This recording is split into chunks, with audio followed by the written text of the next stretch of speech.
So ngayon po pala mga ka-idol ay dumating na po yung order natin mga ka-idol. At ito na po yung order natin mga ka-idol. Bubuksan na natin ito mamaya. Ito na po yung pinapangarap na magkaroon ito. At ngayong nandito na ito, siguro hindi na tayo mahirapan pang mag-video pag gumawa tayo ng content mga ka-student vlog. Ito na po yung pinapangarap natin mga ka-student vlog na tripod at wireless microphone.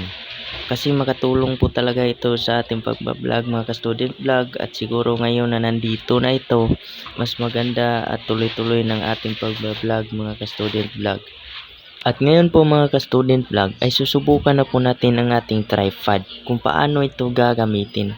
Kasi hindi pa tayo nakagamit ng ganito.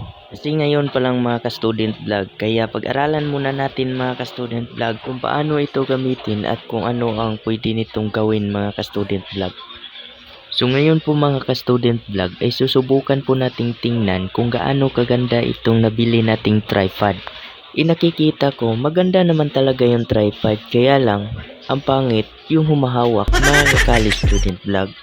Talaga namang maganda itong tripod mga ka-college student vlog. Kasi nga pwede mo nga gawing pang selfie mga ka-college student vlog. At hindi rin mangangalay ang iyong mga kamay sa paghawak nitong tripod mga ka-college student vlog. Kasi nga hindi masyadong mabigat mga college student vlog.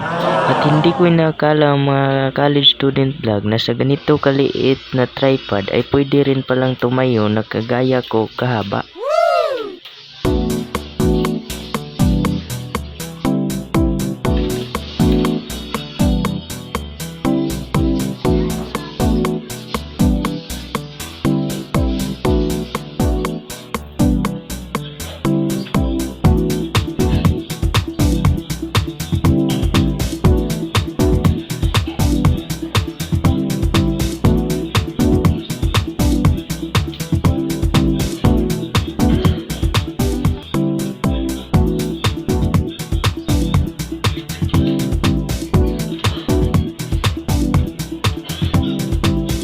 So ayan na po mga ka-college student vlog, nakikita nyo na tumatayo na yung tripod natin.